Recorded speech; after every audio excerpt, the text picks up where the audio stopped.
Salam dostlar. Bugünkü videomuzun maksadı Atı Türkmenlerin gelip çıkış barada käbir maglumatları size yetirmekten ibaratdır.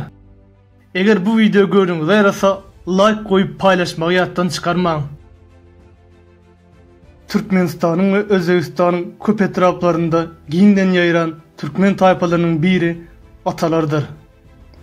Etnograf alım Demidov'un yazmağına göre Hoca, Şeyh, Seyit, Maltım, Mücevir yal tayfalarıyla birlikte atalar hem öyle tayfa hasap edilýär. Atalar tayfa hükmünde Balkan dağlarının yakınındaki sehralarda emele gelipdirler. Moskvalı alım Polyakov, Beherden etraflarında yaşayan Orta Asır yazarlarının medeni zonada däldi. Umda yaşayan bölüklerinden ataların hasıl bolunduğunu yazýar. Yöne bu fikir hakikata layık gelmeýär. 19. asırın ikinci çeyreğinin başlarında Öğür meydanlarının daralmağı ve ervetleşmeği, diri tayfa davaları hem de harbi yağdaylar ataları bu yerden gitmeye mecbur edýär. Olar ikiye bölünüp bir bölögi Küren dağa, yani Gazyncıga ve Kızlarvada, ulu bölögi hem Daşoğlu etraflarına, Xanyabın ve Atayabın boylarına göçüp gelýär. Soňky topar täze gelen mekanında 21-22 yıl oturýar. Sonra Xiva Xany Seyit Muhammed'in ruhsatyny alıp 1856 ýylda häzirki Garagalpakistanyň 4 ul we 1 etraflarında orun tutýar.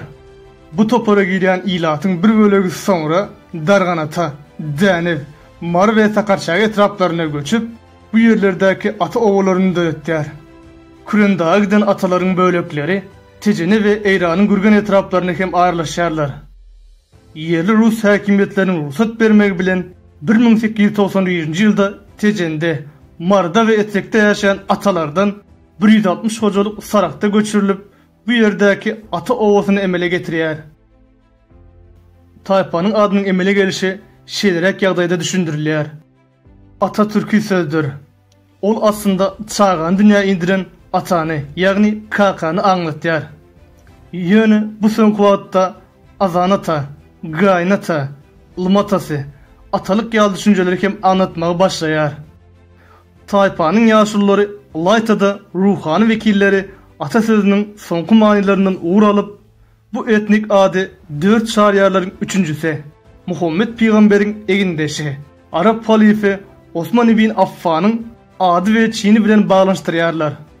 Ýagny Osman Gurhan täzeden işläp köp tagalla edin üçin onu ulmy ata hasaplaýarlar we ata taypasyna halifeň şu ulmy titulunyň geçendigini belleýärler.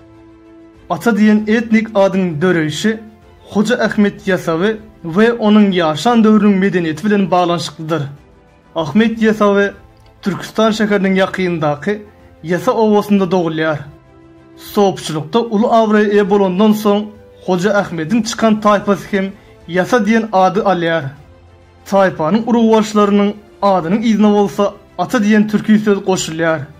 Demidow'un aýtmagyna göre diniň we medeniýetiň şol ösen döwründe türkü sözlere sarpy artýar. Şeyh ýa-da pir ýaly manysyz düşünüksiz arap sözleriniň ýerine ata diyen söz ulanyp başlaýar. Hoca Ahmet'in dini taglimatlaryny dowam etdiriciler hem öz adynyň izine ata diyen hormatly, mukaddes ady dakynýarlar. Şeýle şahsiýetleriň biri hem 16. asyryň ikinji çäreginde Balkan türkmenleriň arasyna gelip soğupçulugy wagt eden Hasan ata ýa-da Aksan şeýhdir.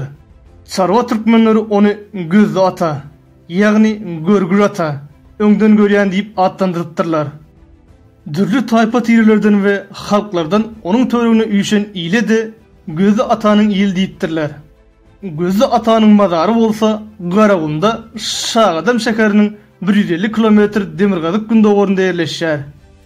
Ol ölenden soň uzak wagtlap onuň raýatyndakylara Gözlü ata 18. asyryň ahirlerinden soň bolsa diňe ata diýip ad beripdirler.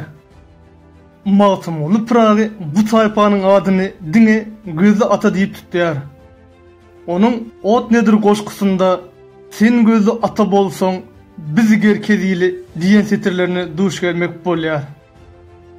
Diýmek ata taypasynyň ady we onuň Nur ata, Omar ata, ibaret ediyen 3 bölümün atlarının izindaki ata sözleri hoca, şeyh, pir sözleriyle birlikte keramatlı ve mukaddes diyen manide ulanlayan türkü sözden emele gelipler. Ata tayfasının yaşırları Arçman ata, Koç ata, Köv ata, Nov ata, Garib ata, Gotur ata, Nantiş ata, Talayhan ata, Çopan ata, Dargan ata ýaly toponimlaryň düzümündäki ata sözünden uğur alıp, olaryň ählisini ata taýpasynyň wekilleri bilen baglaşdyrýarlar. Bu pikir hakykata laýyk gelmeýär.